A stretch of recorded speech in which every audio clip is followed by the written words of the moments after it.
When Vince McMahon purchased WCW in 2001, fans were initially excited to see what kind of dream matches would finally become a reality. As explained in the first part of this two-part video series though, things didn't quite play out the way fans expected. Most of WCW's top stars were still getting paid big money from their old contracts, and so the main eventers of World Championship Wrestling were happy to sit at home and collect a paycheck. Vince McMahon also didn't feel it was necessary to buy out these overpriced contracts. He would offer lower pay for immediate work instead, and while some superstars took Vince up on this offer, the majority thought it was a bad deal. What Vince McMahon was left with was one or two big WCW superstars and a bunch of mid-tier talent.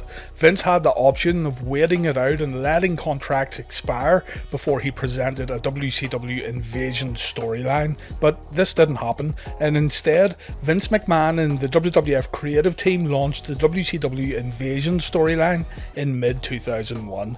McMahon had hoped WCW would remain a separate company. He wanted WCW to have its own TV show and its own pay-per-view calendar in hopes of generating more revenue, but Viacom and other television networks had no interest in World Championship Wrestling as its own separate entity.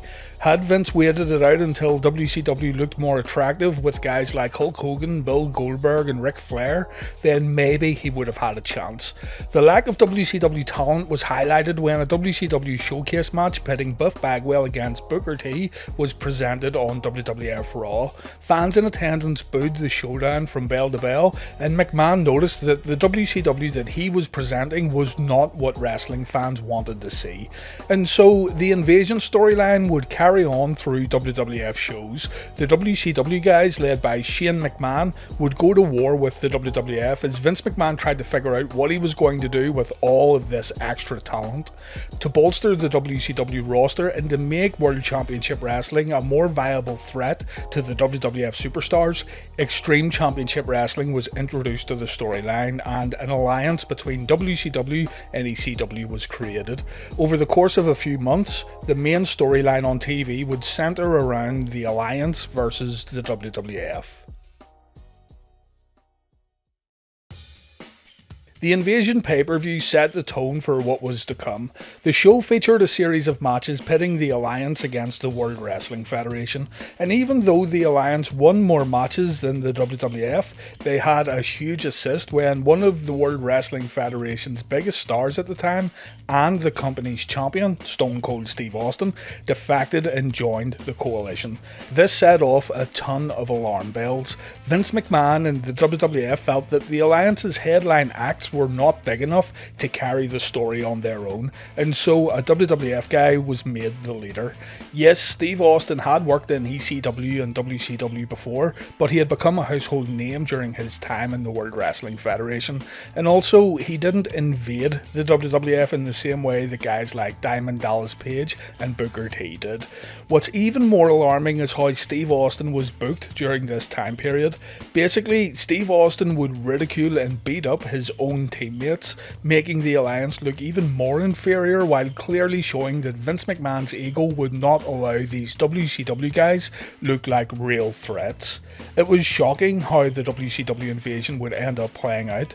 Fans rightfully call out Vince McMahon's ego here as Team WWF would make the Alliance look like lesser superstars, and what we are left with is a story of missed opportunities and what ifs.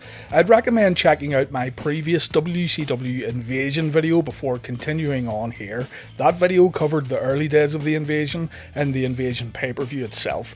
If you've already watched that upload, then let's pick up where we left off and look at the episode of Raw that followed the Invasion show. Fair warning though, things would get extremely messy from this point forward. The July 23rd episode of Raw then, one night removed from the Invasion pay-per-view. The show kicks off with Shane McMahon, Stephanie McMahon, Paul Heyman and Steve Austin making their way to the ring. Stone Cold raises the WWF Championship in the air as Jim Ross wonders how Austin could turn his back on the World Wrestling Federation. Steve Austin explained that Vince McMahon didn't appreciate him over the past few weeks, saying that Vince McMahon was favouring Kurt Angle over the Texas Rattlesnake. Not only was Vince McMahon preparing preparing Kurt Angle to take Austin's place at the top of the mountain, but Stone Cold also said that Vince was contacting The Rock, and Austin felt that he himself was doing a good enough job for Vince McMahon, so there was no need for Vince to push Angle and get in touch with the People's Champion. In short, Austin felt he was unappreciated by Vince McMahon and the WWF, and so he joined the alliance, feeling that Shane McMahon, Paul Heyman and Stephanie McMahon would show Stone Cold the respect he deserved. This whole thing, with Austin now leading the alliance, would be the dominant storyline from this point forward, and I feel this was another major mistake. The storyline wasn't about an invasion anymore, it wasn't about Booker T, it certainly wasn't about Diamond Dallas Page, who I feel should have been at the forefront of this complete angle. It was now all about Steve Austin's battle with the WWF. Of course, there would be underlying stories and matches outside of the Stone Cold stuff, but the main narrative had now shifted. Later in the evening, Vince McMahon announced that The Rock would be coming back. In storyline, The Rock had been suspended, and Vince lifted the suspension in order to bring Rocky back to face the alliance. The July 26, 2001 episode of SmackDown then, Steve Austin starts acting like a bully, pushing alliance members around, which in turn led to Kurt Angle getting a shot at Booker T's WCW Championship.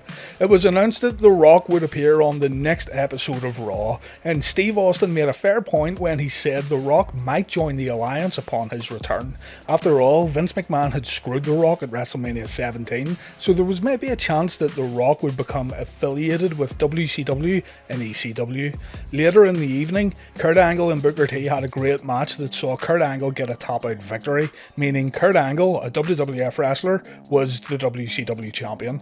I wouldn't be surprised at all if you totally forgot that Kurt Angle was the WCW champion though, as he dropped the title back to Booker T the next week on Raw.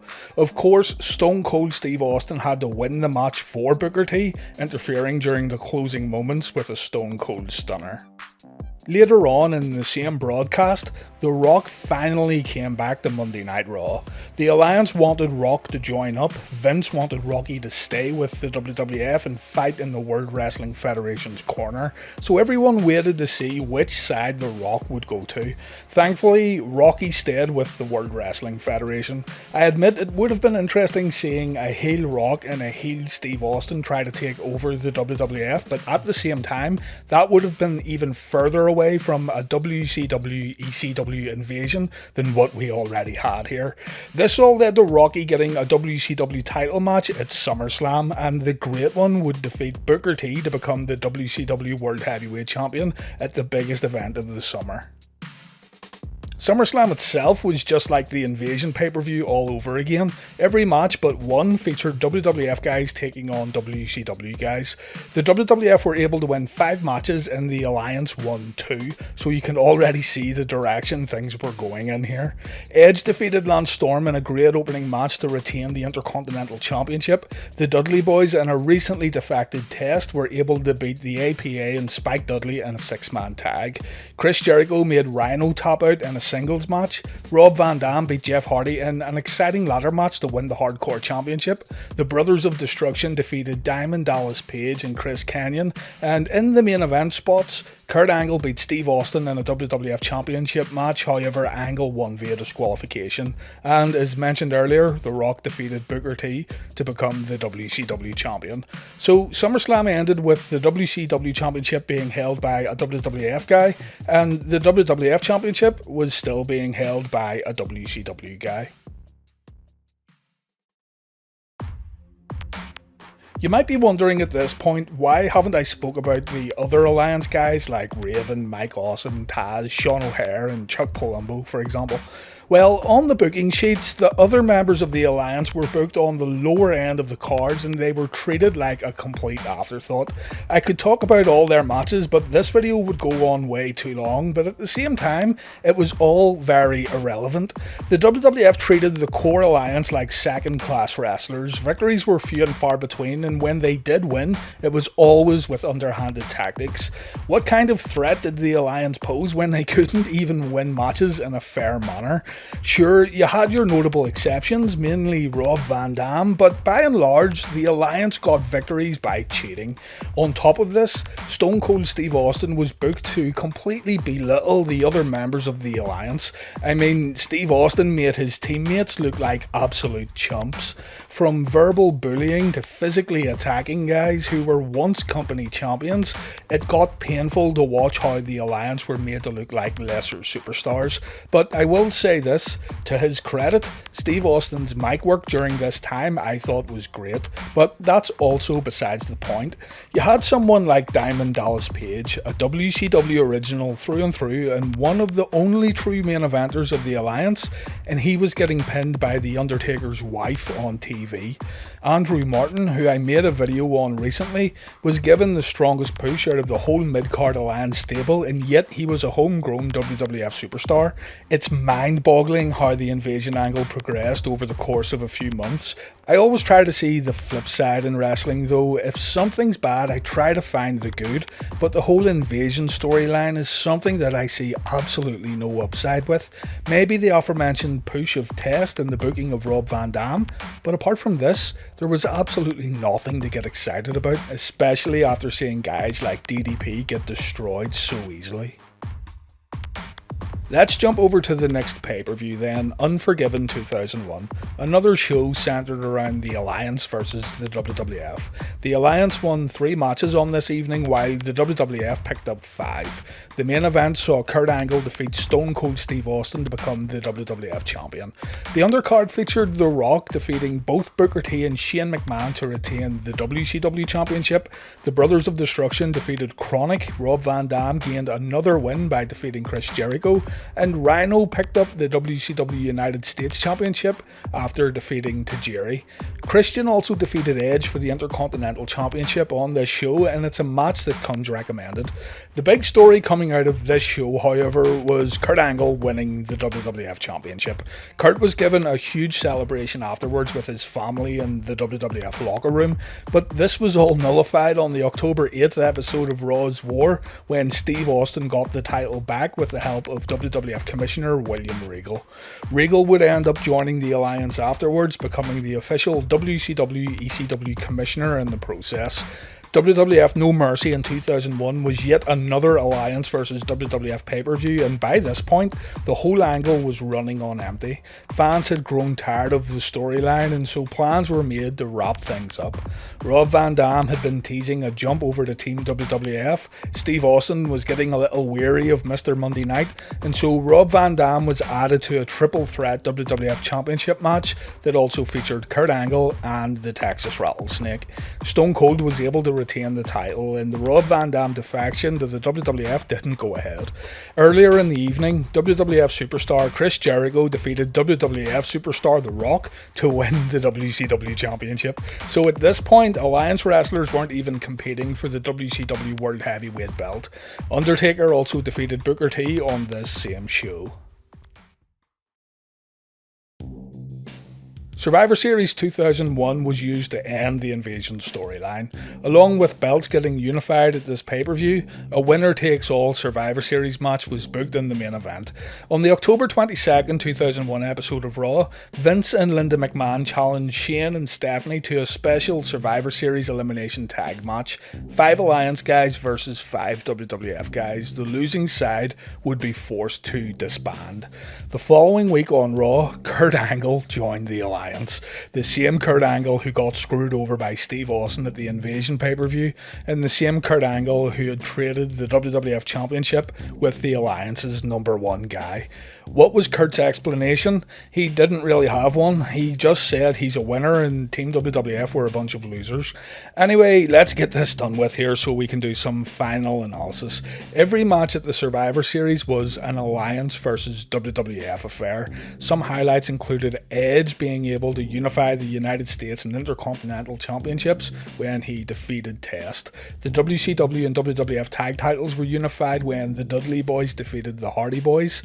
Test later won a battle royal that granted him immunity from being fired should WWF win the winner takes all main event. Trish Stratus won the vacant women's title for Team WWF, and in the main event, the WWF team of The Rock, The Undertaker, Kane, The Big Show and Chris Jericho defeated the Alliance team of, get this, Kurt Angle, Steve Austin, Shane McMahon, Booker T and Rob Van Dam. Kurt Angle turned on the Alliance during this main event, and the Invasion angle pretty much ended here with Team WWF winning the winner takes all Survivor Series match. The episode of Raw following the 2001 Survivor Series was interesting. The WCW Championship became unbranded due to WCW being no more. The title would simply be known as the World Championship. Because Christian, the Dudleys and Rob Van Dam were champions, they were all allowed to keep their jobs. Steve Regal also kept his job by joining the debuting Mr. McMahon Kiss My Ass Club. In reality, many of the WCW stars were indeed kept. Many disappeared though to get further training, and others would re-emerge as time went on. Steve Austin also turned babyface on this very episode of Raw. The big reveal though on Monday Night Raw this evening was the WWF return of Ric Flair. Rick was written in as the new joint owner of the WWF, but just think of what could have been here. This was the Nature Boy Ric Flair. There were two men in WCW who at one point lived and breathed the company, and those two men were Sting and Ric Flair. Sting wasn't going to come to the WWF anytime soon. It's well documented that the Stinger was worried about how the World Wrestling Federation would book him and the damage it could do to his character, and man, Sting was right on the money with that one. But the WWF had Ric Flair, a proper legend of World Championship Wrestling. If Vince McMahon could have waited for around 5 months, the whole Invasion angle could have kicked off with the Nature Boy leading the pack. It just makes a tremendous amount of sense to have the dirtiest player in the game at the forefront of the Invasion, but instead the WWF decided to piss it all away, hotshotting what could have been their biggest angle of all time with a bunch of guys that, by and large, nobody really cared about. Personally, I think the Invasion went ahead early because Vince McMahon wanted that WCW television deal. Vince thought he could generate more revenue with the extra WCW TV show and an extra 12 pay-per-views every year, and when television networks weren't interested, the WWF were stuck with a bunch of guys who they had no intention of getting over. Booker T and Rob Van Dam came out of the whole thing pretty well, and down the line, other Alliance members such as Stacy Keibler and Shane Helms would have good WWE runs, but the vast majority of superstars who came over to the World Wrestling Federation during the Invasion angle were never given a real chance to shine. Diamond Dallas Page, I feel, was one of the bigger tragedies. I feel that Dallas should have been front and centre in all of this. If the WWF were going to hotshot the storyline with the WCW and ECW rosters that they had, then DDP should have been booked like the biggest threat the WWF had come across in a long time. I'm not saying that Page should have destroyed Rock and Austin week after week, but I do feel he was the best personification of what WCW meant to a lot of people, and therefore he should have been leading the charge. Instead, DDP stalked Undertaker's wife and got beat up by Mr. and Mrs. Calloway. Booker T worked very hard during this time period. He was only coming into his own as a singles wrestler when WCW closed their doors, but still, Booker worked at getting himself over in the WWF even when he was booked to lose frequently on pay-per-views. But if the office weren't going to get behind guys like Page and Booker, then why would casual WWF fans even care? Bringing Ric Flair in right after the Invasion ended was a real kick in the balls, if I'm honest. It leaves us with theories of what could have been. Another kick in the balls is the fact that Hulk Hogan, Scott Hall and Kevin Nash made WWF appearances in February of 2002, a mere 3 months after Flair had made the jump. If Vince didn't want to pay out Time Warner deals, all he had to do was wait a year. If Vince had waited 1 year, he would have had Flair, Hogan, Nash, Booker Booker T, Diamond Dallas Page and Scott Hall, and he would have also had a bunch of WCW mid-card guys completely trained up to work that WWF style that he so desperately wanted guys to work. Instead, and again this is just my theory here, but Vince wanted to try to make money from the WCW brand by trying to hunt down that television and pay-per-view deal. In the end, Vince annoyed WWF fans by putting on a mediocre storyline, and Vince annoyed WCW fans by presenting the brand as an inferior product. Nobody won here. Sure, the Invasion pay-per-view brought in a ton of pay-per-view buys and the WWF made big money during 2001. It was a great financial year for the company and that can't be argued, but in terms of booking, creativity and storytelling, everything really fell apart after WrestleMania 17.